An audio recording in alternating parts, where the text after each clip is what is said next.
Metro rail திட்டங்கள்.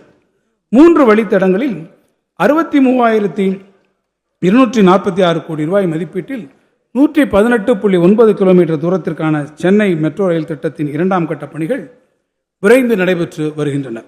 2ஆம் கட்ட மெட்ரோ ரயில் திட்டத்தின் முதல் பகுதியை இயக்குவதற்கான ஒழுங்குமுறை அனுமதி ரயில்வே வாரியத்திடமிருந்து விரைவில் எதிர்பார்க்கப்படுகிறது. பூந்தமல்லி புறவழிச்சாலை முதல் போரூர் வரையிலான மெட்ரோ ரயில் வழித்தடம் வடபழனியில் தற்போதுள்ள மெட்ரோ வழித்தடத்துடன் இணைக்கப்பட உள்ளது.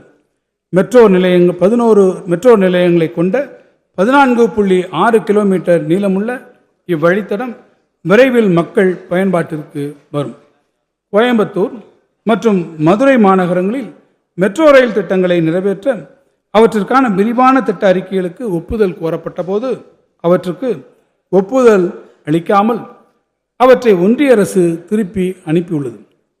கோயம்புத்தூர் மற்றும் மதுரை மாநகரங்களில் 20 லட்சத்திற்கும் குறைவான மக்கள் தொகையே உள்ளதாக குறிப்பிட்டு இந்த திட்ட அறிக்கைகளுக்கு ஒப்புதல் அளிக்கப்படவில்லை என ஒன்றிய அரசு விளக்கம் அளித்துள்ளது.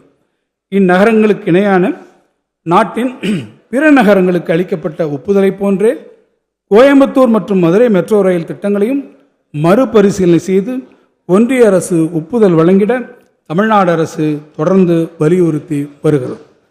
சென்னை விமான நிலையம் முதல் கலைஞர் நூற்றாண்டு பேருந்து முனையம் அமைந்துள்ள கிளாம்பாக்கம் வரையிலும், கோயம்பேடு முதல் பட்டாபிராமம் வழியாக ஆவடி வரையிலும், திருப்பரம்புதூர் வழியாக பூந்தமல்லி முதல் சுங்குவார் சத்திரம் வரையிலுமான புதிய வழித்தடங்களில் மெட்ரோ ரயில் திட்டங்களை நிறைவேற்றிட மாநில அரசு கொள்கை ரீதியிலான ஒப்புதல் வழங்கி ஒன்றிய அரசின் ஒப்புதல் மற்றும் நிதி உதவிக்கு பரிந்துரைத்துள்ளது. ஒன்றிய அரசின் ஒப்புதல் மற்றும் நிதியுதவியை எதிர்நோக்கி மேற்காணும் திட்டங்களுக்கான நிலம் கையகப்படுத்துதல், பயன்பாட்டு அமைப்புகளை மாற்றியமைத்தல் போன்ற ஆரம்ப கட்ட பணிகளை மேற்கொள்வதற்கான நிர்வாக ஒப்புதலையும் மாநில அரசு வழங்கியுள்ளது.